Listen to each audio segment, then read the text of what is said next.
فرماتے ہیں کہ میں نا مزدور لینے گیا، بغداد کے چوک میں مزدور بیٹھے ہوتے تھے، تو میری ان مزدوروں میں سے نا ایک نوجوان بچے پہ نظر پڑی۔ بڑا کمزور سا وجود تھا لیکن چہرے پر عبادت کا نشان تھا، ماتھا بتاتا تھا کہ نماز کا بڑا خیال رکھتا ہے۔ میں اس کے قریب گیا، چہرے بھی بڑا کچھ بتاتے ہیں نا، چہروں میں بھی بڑی رانائی ہوتی ہے۔ فرماتے ہیں میں قریب گیا، میں نے اس کو کہا بیٹے مزدوری کرو گے؟ تو کہنے لگا مزدوروں میں بیٹھا ہوں تو حضور مزدوری کے لیے ہی تو بیٹھا ہوں۔ تو میں نے کہا کہ چلو پھر۔ کہنے لگا نہیں میری کچھ شرطیں ہیں۔ میں نے کہا بتاؤ؟ کہنے لگا پہلی شرط یہ ہے کہ لوگ 4 دینار دیہاڑی لیتے ہیں، میں 3 دینار لوں گا۔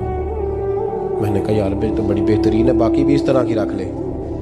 اس نے کہا حضور دوسری شرط یہ ہے کہ میں آپ کی مکمل بات مانوں گا لیکن جب اذان ہو جائے گی پھر آپ کی نہیں سنوں گا۔ تیسری بات اس نے یہ کی کہ حضور میں آپ کے گھر میں کام کروں گا پر آپ کے کسی سوال کا جواب نہیں دوں گا۔ کہتے میں نے کہا یار تو بڑا عجیب ہے، شرطیں تو مالکوں کی ہوتی ہیں۔ کہنے لگا جی بہرحال میں شرطیں لگا کے جاتا ہوں۔ فرماتے ہیں میں اسے گھر لے آیا،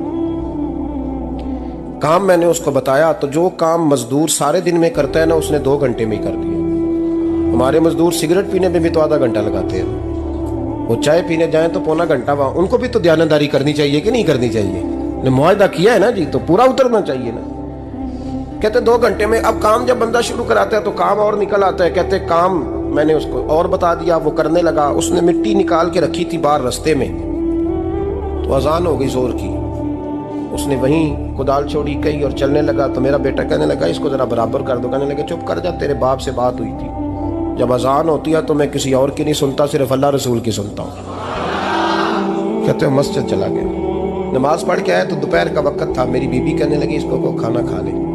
کہتے ہم نے کہا کھانا کھا لو، تو کہنے لگا میں نے روزہ رکھا ہوا، رمضان بھی نہیں تھا، نفلی روزہ رکھا ہوا۔ فرماتے